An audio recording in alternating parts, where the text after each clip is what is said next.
Basically, this is for you, Jim Bob, mate. My experiences with large cats. The first time, I ended up walking around a corner between like a load of bushes type thing, and you might as well say it looked like a dog let down, looked like a Labrador, mate. It wasn't until I got a bit closer that when it stood up and that I realised, oh shit, that's actually a really, really big cat. Turns out, big ass cougar, bigger than a Labrador and everything. I was a bit like, wow.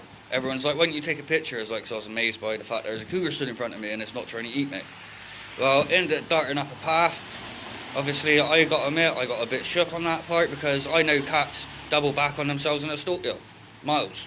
So, yeah, I was a bit shook on that one. Lucky enough, I wasn't staying in the area. I actually ended up walking somewhat like, I think it was like 14 kilometres out.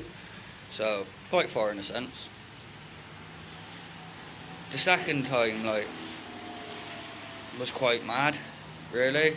Me and a little aunt from the Aunt's Adventure channel got stalked on the way back through the lanes, basically back from True Magna. I didn't tell Aunt, I just pushed him to the other side of the road, put me in between it and him, and just kept telling him to keep fucking moving. Like, he wanted to stop and have a drink, I just kept pushing him and like, just get on your fucking toes, keep moving, keep moving, keep moving. And it wasn't until we got basically right out into Whitchurch, where we was in the streets and everything, that I actually told him what the fuck was, what it was and everything else. And I didn't tell him beforehand because Aunt panics. And that ain't what we needed in that situation. We do not need anyone panicking. So that was my second experience. From there, I've seen like loads of tracks and everything else. I'll put up some pictures of tracks I found in Churchill down by Cheddar, which is a male leopard and a lynx. How do I know that? Because basically I know someone that used to work with big cats and they actually specialise in it. So any like evidence I find, take pictures, videos, whatever, I send to them.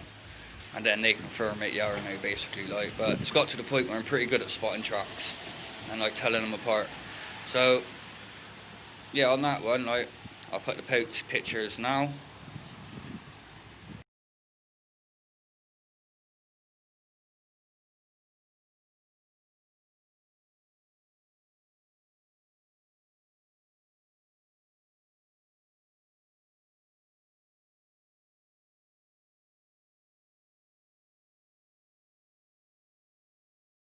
But at the same time, like all up and down the country, I've seen these tracks, like fucking scratch posts, fucking shit piles from them and everything. But originally, I never actually thought of them even being there. It's just, meh, if they're here type thing. And then when you see them firsthand, it's like, yeah, it's a bit hard to deny that.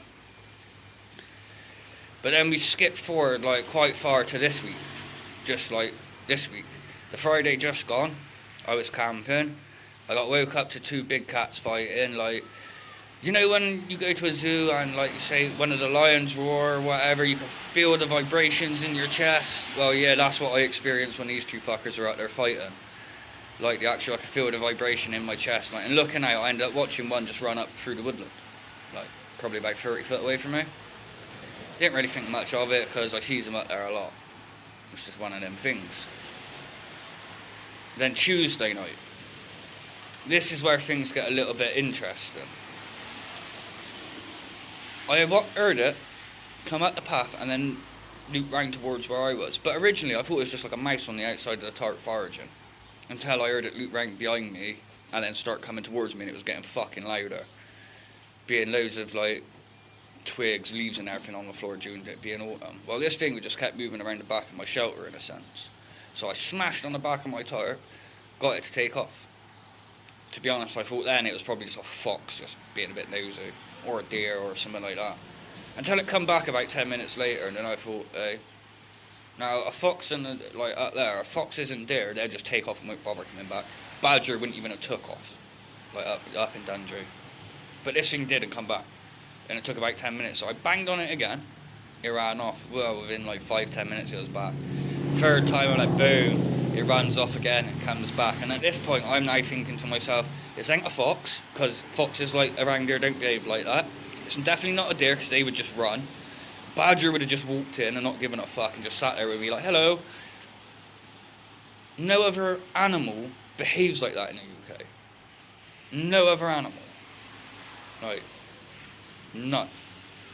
To actually be actively stalking me, trying to figure out what the fuck I am? Nah.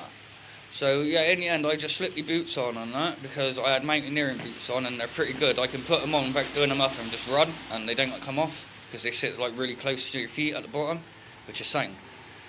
So yeah, I actually busted out with fucking me knife and everything and chased it up through the woodland to get rid of it. Because I sat there thinking to myself, if I just stay here and act quiet, I'm going to be dinner. Like, let's be serious, like, I'm going to end up being dinner or something along them lines, because I'm not a threat, I'm acting as prey. So I thought to myself, I need to act as a big fucking threat. Something that this is not going to be expected. So me going screaming at it with a fucking knife in my hand. Why have I had a knife? Because if it would have ran off and I'd have had a fight, I'd at least had some chance to stab fuck out of it and kill it. So when they found me dead, they would have found the animal dead with me. So, you know, that was the idea on that one. But I just wasn't being food. I refused to be food. At the end of the day, I would rather die fighting than die being scared. So that was that one. But it was that much of a unnerving, scary experience that I'm actually going to be looking for another place to use as a local camping spot. So when you think of it like that, now I'm not someone that scares easily, right? I've gone and camped multiple days by myself in the middle of fucking nowhere, goes off to the middle of nowhere hiking, catches buses to random places, goes camping there. Like, so I'm not exactly someone that gets scared fucking easily. Definitely not someone that gets scared easily. But that experience Tuesday is enough to make me start picking other places to go camping. Why? Because I am not fucking doing that shit again. Like, and to be honest, I only thought there was one out there, and for me to hear two fighting, it means there's more than one, obviously. So, yeah, on that one, people, that is my experiences with large cats. Actually, tell a lie, there's one more. Me and Wildy Bristol, we were out hiking through the Mendips one point. And at night, we heard something in a field, we shone our torches into it, and yeah, there's a big-ass black cat stood there. Would I say it was a house cat? Fuck no. Fuck no. Like, unless you got a house cat that stands at like 3 foot or more at the shoulder, like, then I might go, oh, it was a house cat. But, like, considering the hedges, like, in that field are around about 6 foot and it come, like, halfway or a little bit more up the edge, that ain't no fucking domestic house cat before anyone says anything. And to be honest, everyone's like, how could you tell it's a cat? Well, one, they look totally different to cows. Like, they look different to sheep. So, yeah, there's one for that. And to be honest, cats end up with it's almost like a tingy yellow-green glow to their eyes when you should catch them with the light. It's quite sketchy, because I've seen that as well a few times, and that was one of the things that cat, the big black cat in the field, me and Wildy Bristol, Danny seen, which I got him, it was, once again, quite sketchy, because we're both in the pitch black. At the time, we just had lightweight hiking gear, like, all I had was a little fucking pocket knife on me, and I was like, oh, great. Like, we're walking in pitch black. The only fucking lights we got are our phones, and I had one torch, which was dying. So, yeah. But that is my experiences with big cats in the UK. No doubt I'm going to end up with a fuck site more over the years. It's just almost guaranteed to happen, I suppose. But I'd like to hear your guys' thoughts and opinions on this shit. Right? Because, to be honest, I always thought that they weren't here in the UK. And then I seen one, face to face. This week, I got fucking basically stalked by one. Not the first time I've been stalked by one, but this one was the most unnerving out of all of them, to be honest. So yeah, like I say, to be honest, I'd like to hear your thoughts, comments, and everything else on this, people. It'd be much appreciated. And they're here to stay, I suppose, people, because there ain't fuck all we can do about them. And if you ask the UK government, they don't exist in the UK.